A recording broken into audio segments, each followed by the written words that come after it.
So it's amazing to say. We spoke before on the phone a couple of years ago when Red Earth, The Pouring Rain came out, but it's great to finally meet in person. It's Bears Den. How are you guys doing? Doing good, thank you. Very well, thank you. So thank you very much for your time. I know it's very limited because it's always so busy. You know, we've done a bunch of interviews already, but so how's everything going? Because we're only a few days now really away from the release of the album. So you got the tour going. Is it all just coming together nicely at the moment? Yeah, the tour's been amazing. I think it's fair to say. It's been incredible. Just been really nice being able to play the new songs out on the road and feel a bit more like they're real or something now, which is really nice. Yeah. I mean, this is actually the first time I think I've ever seen you guys will be tonight, because I've somehow missed you every single step of the way, but I've been listening to you for 6 years. The first song I ever played was Sahara, which we spoke about before, and it's still one of my favourite songs. And I was super nervous about this interview because you're one of the few bands that can make me cry. We do that in interviews all the time as well. Harder than interviews, yeah, exactly. Because Ireland to me is still just a beautiful masterpiece. Oh wow! And I have a 3-album rule, which is by the 3rd album you can tell if a band is going to stay, like the longevity of the band or not. Because if you look at Radiohead, the 3rd album was OK Computer. Muse, it was Hysteria. You know, Foo Fighters, it was There's Nothing Left to Lose. So for me, the 3rd album is always the crucial one. And so far, the tracks we've heard have been outstanding. So we've had like Laurel Reef and things like that. So do you think you fit my 3rd album rule? Oh, well, that's a hard answer. I mean, we'd like to think that we do, in the sense that we'd love to keep making music and keep touring and stuff. So I would hope so. It's a good rule. It's a good theory. If you look at most bands you like, you look at their 3rd album, it will possibly be one of your favourite. And this is how I came up with this. Not because I'm an idiot. I'm going to think about that. Yeah, no, I think I'd go along with that. But the tracks we've had so far have been, they are so Bears Den. I don't know how else to describe them besides they are Bears Den.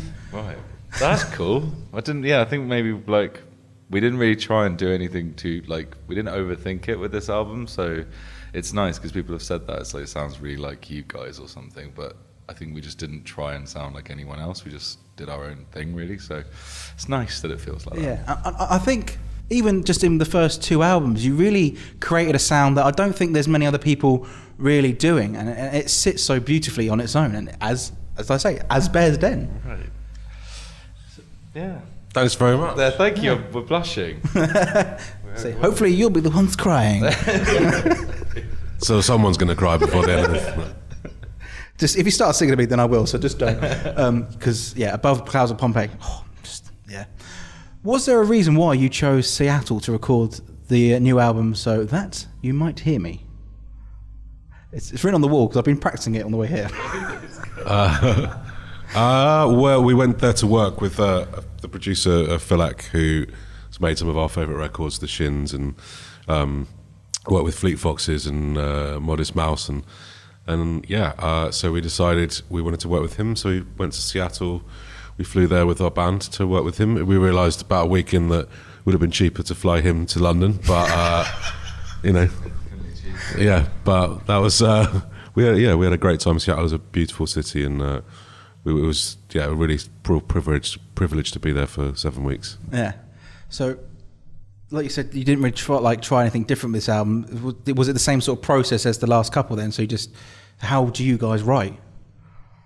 It's quite different processes all the time. Usually I'll start writing some words and some chords roughly, but everything's kind of up for grabs when we get together really. Just sort of get the ball rolling, and then we just work on stuff together, and sometimes that can be quite a skeletal thing, and sometimes it can be slightly more, a few more ideas than just like an acoustic guitar and a vocal or something. It might be a bit more in depth than that, but and then we work together for ages, and then we like kind of get the guys who play in our live band with us to sort of embellish on some of our drum and synth or guitar ideas, and it grows into something, and then we work with a producer who hopefully captures that and makes sure it sounds nice. It's the dream, Well, you definitely sound nice. We'll go with nice. That's the in lights. Review of the album. It's nice. So like I said, you're one of the very few bands that can make me cry. Do you have a band that can make you cry? Yeah, good question.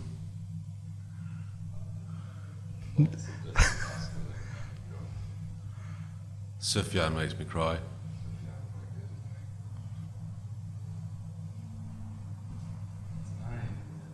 It's difficult. Hard.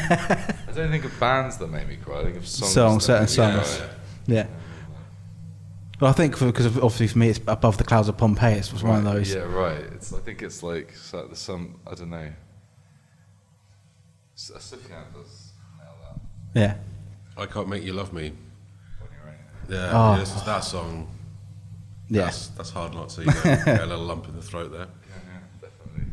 So before the album comes out, you are doing some acoustic shows, and you're playing around the corner from my house. But this has created a bit of a dilemma for me.